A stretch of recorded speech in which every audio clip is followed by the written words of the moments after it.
أنا بالعادة بكون واقفة هناك بسألهم شغلتوا المايك ولا لا. اليوم أنا عم بسألهم من هون قدامكم. أنا سارة ديباجة the founder of the domain. أنا واقفة معاكم اليوم زي ما قلت لكم بالعادة بكون واقفة باك ستيج. أنا بكون اخترت السبيكر اللي حيطلع على الستيج يحكي قدام الناس لأنه بنكون شايفين فيه بوتنشل، الناس بتحبه بتحب تطلع تحضره وتسمعه على الستيج. واليوم شكرا لتيدكس إنكم عطتوني الفرصة إني أنا أكون واقفة على هذا الستيج. Thank you TEDx خلدة, thank you أنس, thank you ميس على هاي الفرصة. التوبيك تاع TEDx اليوم هو what if. وماي topic is what if we traded formulas for full houses. شو هن الفورمولاز وشو هن الفول هاوسز؟ هلا بشرح لكم القصة.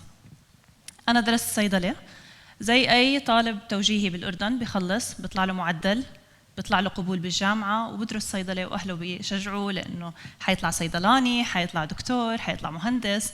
فكنت مبسوطة كتير وخلصت الصيدلة 5 سنين الحمد لله وبلشت بعالم الصيدلة والفارماسيوتيكال فيلد.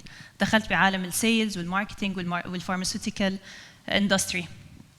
اشتغلت for 10 years وكانوا حلوين صعبين، كنت مبسوطة كتير وحاسة هي هذا الباث اللي أنا ماشية فيه وهذا اللي راح أوصل فيه للآخر. بعد 10 سنين خبرة وزي أي شخص بيشتغل وبيكون موظف، وعلى فكرة هذا أحلى إشي بالعالم تكون موظف تشتغل من 8 ل 4 وتخلص دوام. بس الواحد دائما طموح وبحب إنه يكبر ويفتح his own business ويشتغل على حاله أكتر. فقررت إنه لازم أفتح بزنس الخاص فيي وأشتغل فيه. وكوني أنا خبرتي موجودة كلها بالصيدلة فقررت إنه الإشي اللي راح أعمله راح يكون related للصيدلة. ففتحت مستودع أدوية، بلشت أعمل ريسيرش شو الأدوية اللي بقدر أجيبها على البلد مش موجود منها كتير، أفيد المجتمع أفيد بلدي وأشتغل عليها. سنة كاملة وأنا بعمل ريسيرش، بحضر مؤتمرات وبشتغل على هذا الموضوع. للأسف وبماي كيس يمكن لحسن الحظ اجت كورونا واجا كوفيد وكان كتير صعب، وقفت الدنيا كتير صعب إني أقدر أكمل بهذا البروجكت ومستودع الأدوية. فرحت زي كل قعدت بالبيت، برضه كنت مبسوطة لأني رح أقعد مع أولادي مع جوزي وأعيش حياة ربة المنزل. قعدت بالبيت قلت خلص it's time إني أقعد بالبيت وأعيش حياتي. بس ما حسيت إنه أنا بقدر أكمل بهذا الإشي لأني طول عمري بشتغل. قلت لا لازم أشتغل على إشي. بالمناسبة الحديث على العيلة وعلى جوزي وأولادي بسام ونورة ومحمود، دائما كل حدا بحياته في دافع وفي إنسان عم بدفعه إنه يوصل للإشي اللي بده إياه. فكل شخص فيكم مش شرط تكون جوز أو امرأة، مش لازم أولاد، يمكن صديق، يمكن أم، يمكن أخ، كل هدول الناس هن دوافع بحياتنا إنهم يوصلونا اللي بدنا إياه. يعني موفقين وإن شاء الله دائما بيكون في حدا ساندكم وداعمكم. قررت إنه لازم أرجع أشتغل على الموضوع وأفتح بزنس تاني. كونه خبرتي كانت بالسيلز والماركتينج حكيت إنه بشتغل فيهم وبعمل تريدينج وبجيب استيراد مواد جديدة، لكن هالمرة من حبي لبيتي وعيلتي وأشياء بيتي قلت خليني أشوف مواد بقدر أجيبها على البلد وأشتغل عليها. قررت أجيب هوم أكسسوارز، ديفيوزرز وكاندلز. اشتغلت على هذا الموضوع، أسست شركة صغيرة سميتها نوربا تيمنا بأولادي نورة وبسام. فتحتها وبلشت أشتغل على الموضوع. مش سهل إني غيرت الكلاينتال تاعي، غيرت من أدوية ودكاترة وصيدليات، صرت أشتغل مع بوتيكس وناس بيشتروا أدوات لبيتهم وشركات بتشتري giveaways وهيك أشياء. قلت راح أشتغل على هذا الموضوع والحمد لله كان عم بيمشي شوي شوي. إجت اللحظة اللي بدي أعمل اللونشينج إيفنت لشركتي عشان أشرح للناس أكتر على هذا البرودكت وعلى شو عم بعمل وشو بسوي. بلشت أدور على شركات تقدر تدعمني بهذا الموضوع وتعمل لي الايفنت تابعي وتنجحه.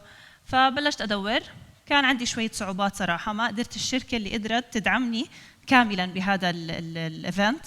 وكنت اشتغل على سيجمنت باي سيجمنت، على الفانيو، على السيت اب للايفنت، على الانفيتيشنز، على الماركتينج، كل هاي الاشياء. خلص الايفنت كان متعب كثير بس كان ناجح كثير، واكتشفت بالاخر اني انا عملت الايفنت كله from the scratch. الحمد لله it was really successful. والغريب بالموضوع والمفاجأة إني طول هاي الفترة وأنا بشتغل على هذا الإيفنت نسيت نوربا، نسيت البرودكت، نسيت الهدف من الشركة اللي فتحتها، وكنت مبسوطة بالإيفنت اللي عملته. والحمد لله كان كتير ناجح. بعد ما خلص الإيفنت بلشت أسأل بالماركت ايش الشركات اللي بتدعم، ليش هيك صار معاي، ليش بس انا اشتغلت على الموضوع ما حدا قدر يعطيني one stop شوب كومباني قدرت تعطيني تيرن كي ايفنت وتخلص لي كل الموضوع.